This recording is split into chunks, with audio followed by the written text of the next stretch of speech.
BJP ಪಾಳ್ಯದಲ್ಲಿ Somanna R Ashok secret meeting ಅನ್ನು ನಡೆಸಿರುವುದು ತೀವ್ರ ಕುತೂಹಲವನ್ನು ಮೂಡಿಸ್ತಾ ಇದೆ. ವಿ ಸೋಮಣ್ಣ ಮತ್ತು ಆರ್ ಅಶೋಕ್ ಭೇಟಿ ಸಾಕಷ್ಟು ರೀತಿಯಲ್ಲಿ ವಿವಿಧ ರೀತಿಯ ಚರ್ಚೆಗೂ ಕೂಡ ಕಾರಣವಾಗ್ತಾ ಇರುವಂತದ್ದು. ನಿನ್ನೆ ಸುಮಾರು 1 ಗಂಟೆ ರಹಸ್ಯ ಮಾತುಕತೆಯನ್ನ ನಡೆಸಿರುವಂತದ್ದು ನಾಯಕರು. ಬಿಜೆಪಿ ಪಾಳ್ಯದಲ್ಲಿ ಸೋಮಣ್ಣ ಮತ್ತು ಆರ್ ಅಶೋಕ್ ಸೀಕ್ರೆಟ್ ಮೀಟಿಂಗ್ನ ಅಸಲಿಯತ್ತೇನು ಈ ಕುತೂಹಲ ಇದೆ. ನಿನ್ನೆ ಸುಮಾರು 1 ಗಂಟೆ ಇಬ್ಬರೂ ನಾಯಕರು ಚರ್ಚೆ ಮಾಡಿದ್ದಾರೆ. ಆ ಮಾತುಕತೆ ನಡೆಸಿದ್ದರ ಕಾರಣ ಏನಿರಬಹುದು, ಏನೆಲ್ಲ ಚರ್ಚೆ ಆಗಿರಬಹುದು ಅನ್ನುವಂಥದ್ದೇ ಈಗ ಸದ್ಯದ ಕುತೂಹಲ. ಮೊನ್ನೆ ರಾಷ್ಟ್ರೀಯ ಅಧ್ಯಕ್ಷ ನಿತಿನ್ ನಬೀನ್ ಅವರನ್ನ ಭೇಟಿಯಾಗಿದ್ರು ಸೋಮಣ್ಣ. ಭೇಟಿಯಾಗಿದ್ದು ಯಾವ ಕಾರಣಕ್ಕೆ? ಮತ್ತೊಂದು ಕಡೆ ಅಡ್ಡಮತ ವಿಚಾರವಾಗಿ ಆರ್ ಅಶೋಕ್ ಸಹ ನಿತಿನ್ ನಬೀನ್ ಅವರನ್ನ ಭೇಟಿಯಾಗಿದ್ರು. ವಿಪಕ್ಷ ನಾಯಕರ ಸ್ಥಾನಕ್ಕೆ ಕುತ್ತು ತಂದಿರುವ ಕ್ರಾಸ್ ವೋಟ್ ಸ್ಥಾನ ಉಳಿಸಿಕೊಳ್ಳೋದಕ್ಕೆ ಸೋಮಣ್ಣ ಮೊರೆ ಹೋಗ್ತಾ ಇದ್ದಾರೆ ಅಶೋಕ್ ಅನ್ನುವಂಥ ಕುತೂಹಲ ಇದೆ. ವಿಪಕ್ಷ ನಾಯಕ ಸ್ಥಾನವನ್ನ ಕಳೆದುಕೊಳ್ಳುವ ಆತಂಕದಲ್ಲಿ ಆರ್ ಅಶೋಕ್ ಇದ್ದಾರೆ. ಹೀಗಾಗಿ ಕೇಂದ್ರ ಸಚಿವ ವಿ ಸೋಮಣ್ಣ ಜೊತೆ ಚರ್ಚೆಯನ್ನ ನಡೆಸಿರುವ ಸಾಧ್ಯತೆ ಇದೆ. ಈ ಮಧ್ಯೆ ಜೋರಾಗ್ತಾ ಇದೆ ಬಿಜೆಪಿ ರಾಜ್ಯಾಧ್ಯಕ್ಷರ ಬದಲಾವಣೆಯ ಕೂಗು. ಮತ್ತೆ ವಿಪಕ್ಷ ಸ್ಥಾನ ಕೂಡ ಎಲ್ಲ ಒಂದು ಕಡೆ ವಿಪಕ್ಷ ನಾಯಕನ ಸ್ಥಾನಕ್ಕೂ ಕುತ್ತು ಬರುವ ಸಾಧ್ಯತೆ ಇದೆ. ಹೈಕಮಾಂಡ್ ಮಟ್ಟದಲ್ಲೂ ಪ್ರಾಬಲ್ಯವನ್ನು ಹೊಂದಿದ್ದಾರೆ ವಿ ಸೋಮಣ್ಣ. ಸೋಮಣ್ಣ ಮೂಲಕ ಲಾಬಿಗೆ ಏನಾದರೂ ಮುಂದಾದ್ರ ಆರ್ ಅಶೋಕ್ ಅನ್ನುವಂಥದ್ದೇ ಈಗ ಕುತೂಹಲ ಕೆಡೆ ಮಾಡಿಕೊಡ್ತಾ ಇದೆ. ಸೋಮಣ್ಣ ಆರ್ ಅಶೋಕ್ ಸೀಕ್ರೆಟ್ ಮೀಟಿಂಗ್ನ ಅಸಲಿಯತ್ತು ಏನಿರಬಹುದು ಅನ್ನೋದು ಸದ್ಯಕ್ಕೆ ಕುತೂಹಲ ಮೂಡಿಸ್ತಾ ಇರುವಂಥದ್ದು. ಆದರೆ ಎಲ್ಲ ಒಂದು ಕಡೆ ಪರಿಷತ್ ಚುನಾವಣೆಯ ಫಲಿತಾಂಶ ಇರಬಹುದು ಅಥವಾ ಬೈ ಎಲೆಕ್ಷನ್ ಫಲಿತಾಂಶ, ಇವೆರಡೂ ಕೂಡ ಬಿಜೆಪಿಗೆ ದೊಡ್ಡ ಮಟ್ಟದ ಹಿನ್ನಡೆ ತಂದಿರುವಂಥದ್ದು. ಒಬ್ಬ ವಿಪಕ್ಷ ನಾಯಕನಾಗಿ ಆರ್ ಅಶೋಕ್ ಅವರು ಎಲ್ಲೋ ಒಂದು ಕಡೆ ಅವರ ಒಂದು ಸ್ಥಾನ ಅಥವಾ ಅವರ ಕುರ್ಚಿ ಅಲುಗಾಡ್ತಾ ಇರುವಂತಹ ಸಂದರ್ಭದಲ್ಲೇ ತಮ್ಮ ಸ್ಥಾನವನ್ನ, ವಿರೋಧ ಪಕ್ಷದ ನಾಯಕನ ಸ್ಥಾನವನ್ನು ಉಳಿಸ್ಕೊಳ್ಬೇಕು ಅನ್ನುವಂಥ ಒಂದು ಕಾರಣಕ್ಕೆ ವಿ ಸೋಮಣ್ಣ ಅವರನ್ನ ಭೇಟಿಯಾದ್ರ. ವಿ ಸೋಮಣ್ಣ ಕೇಂದ್ರ ಸಚಿವರಾಗಿದ್ದಾರೆ ಮತ್ತು ಕೇಂದ್ರದಲ್ಲಿ ತನ್ನದೇ ಆದಂತಹ ಒಂದು ಪ್ರಭಾವವನ್ನು ಹೊಂದಿರುವಂಥದ್ದು ವಿ ಸೋಮಣ್ಣ. ಇದೇ ಕಾರಣಕ್ಕೆ ಸೋಮಣ್ಣ ಅವರನ್ನ ಭೇಟಿ ಮಾಡಿ ಚರ್ಚೆ ಮಾಡಿರುವುದರ ಹಿಂದಿನ ಅಸಲಿಯತ್ತು, ಆ ಕಾರಣ ಏನಿರಬಹುದು ಅಂತಂದ್ರೆ ಅದು ವಿ ಸೋಮಣ್ಣ ಅವರನ್ನ ಭೇಟಿ ಮಾಡಿರುವಂಥದ್ದು ತಮ್ಮ ವಿಪಕ್ಷ ನಾಯಕ ಸ್ಥಾನವನ್ನು ಗಟ್ಟಿ ಮಾಡಿಕೊಳ್ಬೇಕು ಅನ್ನುವಂಥ ಕಾರಣಕ್ಕೆ. ಮೊನ್ನೆ ತಾನೇ ಇದೇ ವಿರೋಧ ಪಕ್ಷದ ನಾಯಕರಾದ ಆರ್ ಅಶೋಕ್ ಅವರು ಬಿಜೆಪಿ ರಾಷ್ಟ್ರೀಯ ಅಧ್ಯಕ್ಷರಾದ ನಿತಿನ್ ನಬೀನ್ ಅವರನ್ನ ಭೇಟಿ ಮಾಡಿದಂತಹ ಸಂದರ್ಭದಲ್ಲಿ ನಿತಿನ್ ನಬೀನ್ ಅವರು ಕೂಡ ಪರಿಷತ್ ಚುನಾವಣೆ ಸೋಲಿನ ವಿಚಾರವಾಗಿ ಖಾರವಾಗಿಯೇ ಪ್ರತಿಕ್ರಿಯೆ ಕೊಟ್ಟಿದ್ದಾರೆ. ಹೈಕಮಾಂಡ್ ವರಿಷ್ಠರು ನಖಶಿಖಾಂತ ಉರಿದು ಬಿದ್ದಿರುವಂಥದ್ದು.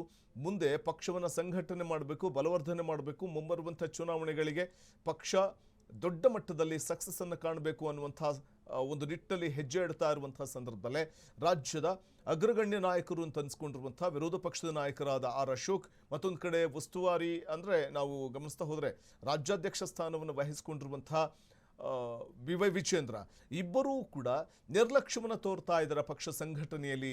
ಇದೇ ಕಾರಣಕ್ಕೆ ಇಬ್ಬರನ್ನೂ ಕೂಡ ಕೆಳಗಿಳಿಸಿ ಬೇರೆಯವ್ರನ್ನ ಅಲ್ಲಿಗೆ ಕೂರಿಸ್ಬೇಕು ಅನ್ನುವಂಥ ಲೆಕ್ಕಾಚಾರ ಹೈಕಮಾಂಡ್ ಮುಂದೆ ಇದೆಯಾ? ಆದರೆ ಸದ್ಯಕ್ಕೆ ತನ್ನ ಸ್ಥಾನ ಅಲುಗಾಡ್ತಾ ಇದೆ ಅನ್ನುವಂಥದ್ದು ಒಂದು ಕಡೆ ಆರ್ ಅಶೋಕ್ ಅವರಿಗೆ ಗೊತ್ತಿರುವಂತೆ ಕಾಣಿಸ್ತಾ ಇದೆ. ವಿರೋಧ ಪಕ್ಷದ ನಾಯಕ ಸ್ಥಾನವನ್ನು ಹೇಗಾದರೂ ಮಾಡಿ ಉಳಿಸ್ಕೊಳ್ಬೇಕು ಅನ್ನುವಂಥ ಒಂದು ಕಾರಣಕ್ಕೆ ವಿ ಸೋಮಣ್ಣ ಅವರನ್ನ ಭೇಟಿಯಾದ್ರ. ಇದೇ ಕಾರಣಕ್ಕೆ ವಿ ಸೋಮಣ್ಣ ಕೇಂದ್ರದಲ್ಲಿ ತನ್ನದೇ ಆದಂತಹ ಪ್ರಭಾವವನ್ನು ಹೊಂದಿರುವುದರಿಂದ ಸೋಮಣ್ಣ ಮೂಲಕ ತನ್ನ ಸ್ಥಾನವನ್ನು ಭದ್ರಪಡಿಸಿಕೊಳ್ಳುವಂಥ ಒಂದು ಲೆಕ್ಕಾಚಾರದಲ್ಲಿ ಅಶೋಕ್ ಮುಂದಾಗಿದ್ದು, ಇದೇ ಕಾರಣಕ್ಕೆ ವಿ ಸೋಮಣ್ಣ ಅವರನ್ನ ಭೇಟಿಯಾಗಿದ್ದಾರೆ. ಸುಮಾರು 1 ಗಂಟೆಗಳ ಕಾಲ ಚರ್ಚೆಯನ್ನು ಮಾಡಿದ್ದಾರೆ ಅನ್ನುವಂಥ ಮಾಹಿತಿ ಲಭ್ಯವಾಗ್ತಾ ಇದೆ. ನಿನ್ನೆ 1 ಗಂಟೆ ನಾಯಕರ ರಹಸ್ಯ ಮಾತುಕತೆ ನಡೆದಿದ್ದು, ಆ ಮಾತುಕತೆಯ ಸಂದರ್ಭದಲ್ಲಿ ವಿ ಸೋಮಣ್ಣ ಕಚೇರಿಯಲ್ಲಿ ನಡೆದಂಥ ಚರ್ಚೆಯ ಸಂದರ್ಭ ಹಲವಾರು ವಿಚಾರಗಳು ಈ ಸಂದರ್ಭದಲ್ಲಿ ಚರ್ಚೆಯಾಗಿದೆ. ಹಾಗಾಗಿ ವಿವಿಧ ರೀತಿಯಲ್ಲಿ ವ್ಯಾಖ್ಯಾನವಾಗ್ತಾ ಇರುವಂಥದ್ದು ವಿರೋಧ ಪಕ್ಷದ ನಾಯಕನ ಸ್ಥಾನವನ್ನು ಕಳೆದುಕೊಳ್ಳುವ ಆತಂಕದಲ್ಲಿರುವ ಅಶೋಕ್ ವಿ ಸೋಮಣ್ಣ ಅವರನ್ನ ಭೇಟಿ ಮಾಡಿದ್ದಾರೆ ಅನ್ನುವಂಥದ್ದಿದೆ. ಮೊನ್ನೆ ತಾನೇ ವಿ ಸೋಮಣ್ಣ ಕೂಡ ಬಿಜೆಪಿ ರಾಷ್ಟ್ರೀಯ ಅಧ್ಯಕ್ಷ ನಿತಿನ್ ನಬೀನ್ ಅವರನ್ನ ಭೇಟಿಯಾಗಿದ್ದುಂಟು. ಮತ್ತೊಂದು ಕಡೆ ಕೇಳಿ ಬರ್ತಾ ಇದ್ದಂಥ ಒಂದಷ್ಟು ಚರ್ಚೆಗಳು ಅಂತಂದರೆ ವಿ ಸೋಮಣ್ಣ ಈಗ ಕ್ಯಾಬಿನೆಟ್ ಸಂಪುಟದಲ್ಲಿ ಒಂದಷ್ಟು ಬದಲಾವಣೆಗಳು, ಅಮೂಲಾಗ್ರ ಬದಲಾವಣೆಗಳು ಕೇಂದ್ರದಲ್ಲಿ ಆಯಿತು ಅಂತಂದರೆ ವಿ ಸೋಮಣ್ಣ ರಾಜ್ಯ ರಾಜಕಾರಣಕ್ಕೆ ಮರಳುವಂಥ ಲೆಕ್ಕಾಚಾರದಲ್ಲಿದ್ದಾರೆ. ಮತ್ತೊಂದು ಕಡೆ ವಿರೋಧ ಪಕ್ಷದ ನಾಯಕನ ಸ್ಥಾನದ ಮೇಲೆ ಕಣ್ಣಿಟ್ಟಿದ್ದಾರೆ ಅನ್ನುವಂಥ ಮಾತು ಕೇಳಿ ಬರ್ತಾ ಇದೆ. ಇದೇ ಕಾರಣಕ್ಕೆ ನಿತಿನ್ ನಬೀನ್ ಅವರನ್ನ ಭೇಟಿಯಾಗಿದ್ದಾರೆ ಅನ್ನುವಂಥ ಚರ್ಚೆಗಳು ನಡೀತಾ ಇರುವಂಥ ಸಂದರ್ಭದಲ್ಲೇ ಮತ್ತೊಂದು ಕಡೆ ವಿರೋಧ ಪಕ್ಷದ ನಾಯಕ ಸ್ಥಾನ ಬದಲಾವಣೆ ಆದರೆ ಯಾರಿಗೆ ಕಟ್ಟಬಹುದು ಆ ಪಟ್ಟವನ್ನು ಅನ್ನುವಂಥ ಒಂದಷ್ಟು ಚರ್ಚೆಗಳು ನಡೀತಾ ಇರುವಂಥದ್ದು. ಮತ್ತಷ್ಟು ಮಾಹಿತಿಯನ್ನು ಪಡೆಯೋಣ ನಮ್ಮ ಪ್ರತಿನಿಧಿ ಮಾರುತಿ ಅವರಿಂದ. ಮಾರುತಿ, ಬದಲಾಗ್ತಾ ಇರುವಂಥ ಒಂದಷ್ಟು ಬೆಳವಣಿಗೆಗಳ ಒಂದು ದ್ಯೋತಕನ ಅಂದರೆ ವಿರೋಧ ಪಕ್ಷದ ನಾಯಕನ ಸ್ಥಾನದ ಒಂದು ಬದಲಾವಣೆಯ ಒಂದಷ್ಟು ಸುಳಿವುಗಳು ಆರ್ ಅಶೋಕ್ ಅವರಿಗೆ ಸಿಕ್ಕಿರಬಹುದಾ? ಇದೇ ಕಾರಣಕ್ಕೆ ವಿ ಸೋಮಣ್ಣ ಅವರನ್ನ ಭೇಟಿಯಾಗಿರುವಂಥದ್ದು ಏನೆಲ್ಲ ಚರ್ಚೆ ಆಗಿರಬಹುದು ಅಂತ ಅನ್ಸುತ್ತೆ ಮಾರುತಿ? ವಸಂತ್, ಹೌದು. ನಿನ್ನೆ ವಿ ಸೋಮಣ್ಣ ಮತ್ತು ವಿಪಕ್ಷ ನಾಯಕರಾಗಿರುವಂತಹ ಆರ್ ಅಶೋಕ್ ಅವರು ಭೇಟಿಯಾಗಿರುವಂತದ್ದು ಸಾಕಷ್ಟು ಕುತೂಹಲ ಮೂಡಿಸಿರುವಂತದ್ದು. ಅಂದ್ರೆ ಪ್ರಮುಖವಾಗಿ ಇತ್ತೀಚಿನ ನಾವು ರಾಜ್ಯ ರಾಜಕೀಯ ಬೆಳವಣಿಗೆ ಗಮನಿಸೋದು ಆದ್ರೆ ಅದೆಲ್ಲವೂ ಸಾಧ್ಯತೆ ಇದೆ. ಅಂದ್ರೆ ರಾಜ್ಯಾಧ್ಯಕ್ಷರ ಆಗಿರ್ಬೋದು ಮತ್ತು ವಿಪಕ್ಷ ನಾಯಕರ ಬದಲಾವಣೆ ಬಿಜೆಪಿಯಲ್ಲಿ ಆಗುತ್ತೆ ಎಂಬುದು ಮೇಲ್ನೋಟಕ್ಕೆ ಕಂಡು ಬರ್ತದೆ. ಯಾಕೆಂದ್ರೆ ಪ್ರಮುಖವಾಗಿ ಇತ್ತೀಚೆಗೆ ನಡೆದಂತಹ ವಿಧಾನ ಪರಿಷತ್ ಚುನಾವಣೆ ಸಂದರ್ಭದಲ್ಲಿ ಏಳು ಶಾಸಕರು ಕೂಡ ಅಡ್ಡ ಮತದಾನವನ್ನ ಬಿಜೆಪಿ ಕಡೆಯಿಂದ ಕಾಂಗ್ರೆಸ್ಗೆ ಹಾಕಿರೋದು. ಇದು ಸೀರಿಯಸ್ ಆಗಿ ಹೈಕಮಾಂಡ್ ತೆಗೆದುಕೊಂಡಿರುವಂತದ್ದು. ರಾಜ್ಯ ನಾಯಕರಾದಂತಹ ಆರ್ ಅಶೋಕ್ ಆಗಿರ್ಬೋದು ಮತ್ತು ವಿಜಯೇಂದ್ರ ಅವ್ರನ್ನ ಕರೆಸಿ ಈಗಾಗಿ ವಾರ್ನ್ ಕೂಡ ಮಾಡಿರೋಂಥದ್ದು, ಗರಂ ಕೂಡ ಆಗಿರೋಂಥದ್ದು.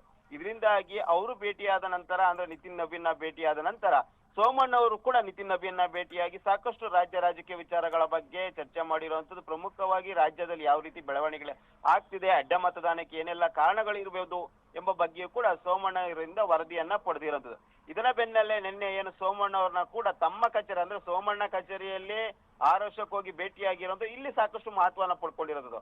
ಪ್ರಮುಖವಾಗಿ ರಾಜ್ಯದಲ್ಲಿ ಇಬ್ಬರು ಕೂಡ ನಾಯಕರಾಗಿದ್ದ ಸಂದರ್ಭದಲ್ಲಿ ಎಲ್ಲೋ ಒಂದ್ ಕಡೆ ಬೆಂಗಳೂರು ನಗರಾಭಿವೃದ್ಧಿ ಇಲಾಖೆಗೆ ಸಂಬಂಧಪಟ್ಟದ್ದಾಗಿರ್ಬೋದು ಮತ್ತೊಂದು ವಿಚಾರದಲ್ಲಿ ಅವರ ನಡುವೆಯಲ್ಲಿ ಸಾಕಷ್ಟು ಪೈಪೋಟಿ ಇತ್ತು. ಬಟ್ ಈಗ ವಿಪಕ್ಷ ನಾಯಕರಾಗಿರುವ ಆರ್ ಅಶೋಕ್ ಕೇಂದ್ರ ಸಚಿವರನ್ನ ಭೇಟಿಯಾಗಿರುವಂತದ್ದು ಸಾಕಷ್ಟು ಮಹತ್ವನ ಪಡ್ಕೊಂಡಿರುವಂತದ್ದು.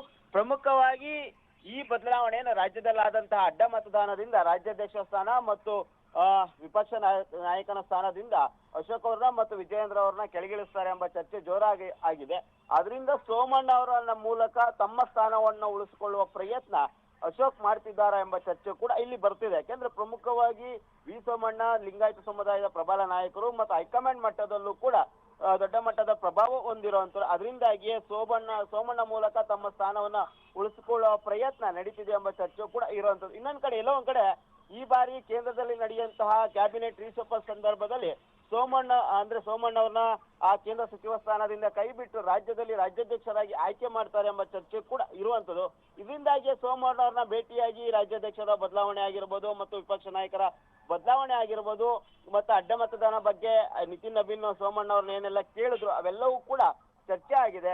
ಒಟ್ಟಿನಲ್ಲಿ ಮುಂದಿನ ದಿನಗಳಲ್ಲಿ ರಾಜ್ಯದಲ್ಲಿ ಸಾಕಷ್ಟು ಬದಲಾವಣೆ ಆಗುತ್ತೆ. ಆ ಬದಲಾವಣೆ ಸಂದರ್ಭದಲ್ಲಿ ನನ್ನನ್ನ ವಿಪಕ್ಷ ನಾಯಕದಿಂದ ಕೈ ಬಿಡಬೇಡಿ, ಆ ವಿಚಾರವಾಗಿ ಹೈಕಮಾಂಡ್ ಜೊತೆ ಮಾತನಾಡಿ ಎಂಬ ಚರ್ಚೆ ಕೂಡ ನಿನ್ನೆ ಆಯ್ತು ಎಂಬುದು ಕೂಡ ರಾಜಕೀಯದಲ್ಲಿ ಚರ್ಚೆ ಆಗ್ತಿರುವಂತದ್ದು. ವಸಂತ್. ಓಕೆ, ಧನ್ಯವಾದ ಮಾರುತಿ ತಮ್ಮೆಲ್ಲ ಮಾಹಿತಿಗಾಗಿ.